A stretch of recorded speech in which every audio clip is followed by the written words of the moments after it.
বছরেরও বেশি প্রাচীন ইতিহাসের সাক্ষী হয়ে দাঁড়িয়ে রয়েছে। কলকাতার কাছেই রয়েছে এই কুরুম্বেরা ফোর্ট। ওয়ান ডে ট্রিপের জন্য কুরুম্বেরা ফোর্টকে আপনারা বেছে নিতে পারেন। সবার প্রথমে বলি কিভাবে আসবেন। কুরুম্বেরা ফোর্ট সড়ক পথে কলকাতা থেকে প্রায় 170 কিলোমিটার দূরে গগনেশ্বর গ্রামে অবস্থিত। খড়গপুর স্টেশন থেকে কুরুম্বেরা ফোর্টের দূরত্ব 35 কিলোমিটার। বেলদা স্টেশন থেকে কুরুম্বেরা ফোর্টের দূরত্ব 13 কিলোমিটার। কলকাতা থেকে যারা ট্রেনে আসবেন, হাওড়া থেকে খড়গপুর বা মেদিনীপুর লোকাল ধরে খড়গপুর স্টেশনে নামবেন। তারপর আপনারা ওখান থেকে বাসে করে আসবেন কেশিয়ারি। কেশিয়ারি থেকে আপনাকে আসতে হবে কুকাই বাস স্ট্যান্ড পর্যন্ত।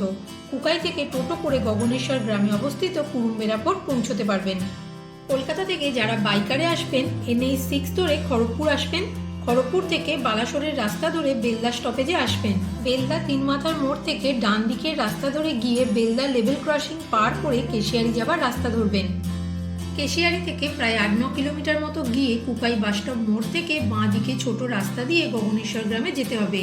আর এই গগনেশ্বর গ্রামেই রয়েছে 600 বছরেরও বেশি প্রাচীন কুরুম্বেরা ফোর্ট। কুকাই বাস স্ট্যান্ড থেকে 3 কিলোমিটার দূরে রয়েছে কুরুম্বেরা ফোর্ট। এখন আছি কুরুম্বেরা ফোর্টের সামনে। এই ফোর্ট প্রতিদিন সকাল 9টা থেকে বিকেল 5টা পর্যন্ত খোলা থাকে। কুরুম্বেরা ফোর্টে কোনো এন্ট্রি ফি নেই, আপনারা এখানে বিনামূল্যে প্রবেশ করতে পারবেন। ফোর্টের পাশে গাড়ি পার্কিংও করতে পারবেন, এখানে কোনো পার্কিং চার্জও লাগে না। পশ্চিমবঙ্গের পশ্চিম মেদিনীপুর জেলার কুরুম্বেরা ফোর্ট একটি আকর্ষণীয় পর্যটন কেন্দ্র হিসাবে পরিচিত। এটি একটি ঐতিহাসিক স্থাপত্য। সমগ্র স্মৃতিস্তম্ভটি ল্যাটেরাইট পাথর দিয়ে নির্মিত। দুর্গটি 10 ফুট উঁচু প্রাচীর দিয়ে ঘেরা। বর্তমানে এই দুর্গটি আর্কিওলজিক্যাল সার্ভে অফ ইন্ডিয়ার তত্ত্বাবধানে রয়েছে। এই দুর্গটি 225 ফুট চওড়া এবং 300 ফুট লম্বা। 1438 থেকে 1469 সালে উড়িষ্যার সূর্যবংশীয় রাজা কপিলেন্দ্র দেবের শাসনকালে এই ফোর্টটি নির্মিত হয়। স্থানীয়দের মতে কুরুম মানে পাথর আর বেড়া মানে দেওয়াল, অর্থাৎ পাথরের দেওয়ালের তৈরি যে দুর্গ। 1469 সালে নির্মিত এই স্থাপত্যটি 600 বছরেরও বেশি প্রাচীন একটি ঐতিহাসিক স্থাপত্যের সাক্ষী হয়ে দাঁড়িয়ে রয়েছে। এখানে উড়িষ্যার মধ্যযুগীয় স্থাপত্যের নিদর্শন যেমন রয়েছে, তেমনি আবার মোগল স্থাপত্যের ছোঁয়াও চোখে পড়ার মতো।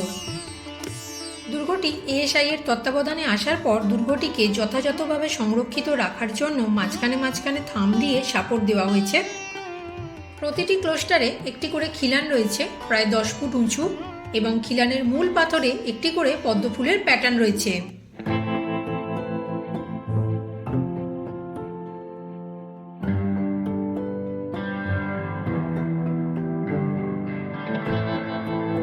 ফোর্টের মাঝখানে যে ধ্বংসাবশেষ রয়েছে, এখানে আগে একটি শিব মন্দির ছিল, নাম ছিল গগনেশ্বর শিব মন্দির।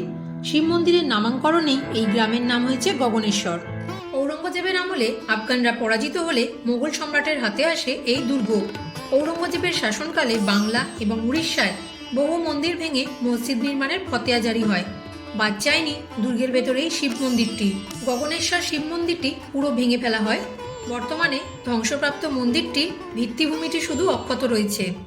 1961 সালে ঔরঙ্গজেবের শাসনকালে মোহাম্মদ তাহির মন্দিরের একদম উল্টো দিকে 3 গম্বুজ বিশিষ্ট মসজিদটি নির্মাণ করেন, যেটি এখনও বর্তমান রয়েছে। 3 গম্বুজ বিশিষ্ট এই মসজিদে 3টে গেট রয়েছে, প্রতিটি গেটই কিন্তু তালাবন্ধ অবস্থায় রয়েছে। স্থানীয়দের মতে যেখানে মসজিদ রয়েছে ওখানে আগে দুর্গা মাতার মন্দির ছিল। মোগলরা যখন বাংলা আক্রমণ করেছিল তখন এই স্থাপত্যটিকে তারা একটি সামরিক সেনা ছাউনিতে রূপান্তরিত করেছিল। এর ভেতর প্রায় 63টি ছোট ছোট কক্ষ রয়েছে, প্রতিটি কক্ষ প্রায় 8 ফুট করে চওড়া। ফোর্টের বিপরীত দিকেও কিন্তু একই রকম কক্ষ রয়েছে।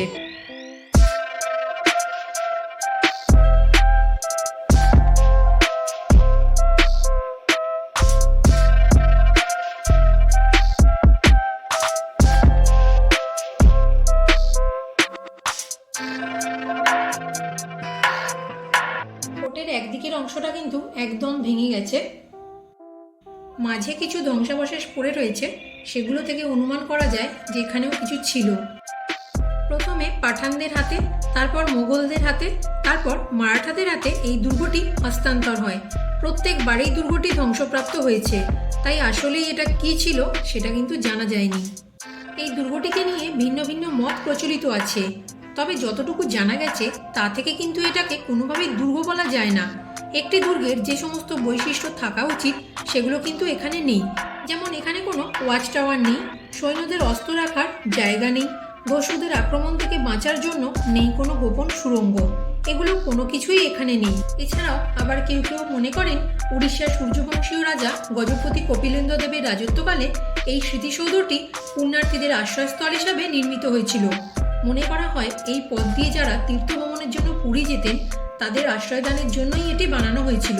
মন্দিরকে মাঝে রেখে চারিদিকে মহলগুলি তৈরি করা হয়েছিল। সম্পূর্ণ স্থাপত্যটি অসাধারণ কারুকার্য মণ্ডিত। মাকড়া পাথরের তৈরি 600 বছরেরও বেশি প্রাচীন এই দুর্গ, যা আজও পুরাতত্ত্বের নিদর্শন বহন করে চলেছে। তবে এই দুর্গটিকে নিয়ে ভিন্ন ভিন্ন মত প্রচলিত থাকলেও যেটা বলার অপেক্ষাই রাখে না সেটা হলো এই দুর্গের স্থাপত্য শৈলী। ফোর্টের মাঝখানে বিশাল বড় গার্ডেন রয়েছে। এই গার্ডেন কিন্তু খুব সুন্দর করে সাজানো। এখানে আপনারা বছরের যে কোনো সময়ই আসতে পারেন, তবে এখানে আসার সবথেকে সেরা সময় হলো অক্টোবর থেকে ফেব্রুয়ারি পর্যন্ত।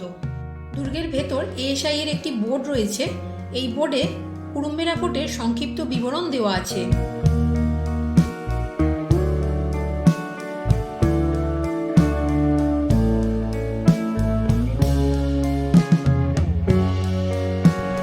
বন্ধুরা, আপনাদের সুবিধার্থে আরও একটা ইনফরমেশন দিয়ে রাখি, এখানে কিন্তু ব্রেকফাস্ট বা লাঞ্চের জন্য আশেপাশে কোনো খাবারের দোকান নেই, শুধুমাত্র কাছাকাছি ছোটোখাটো দু একটা চায়ের দোকান আছে।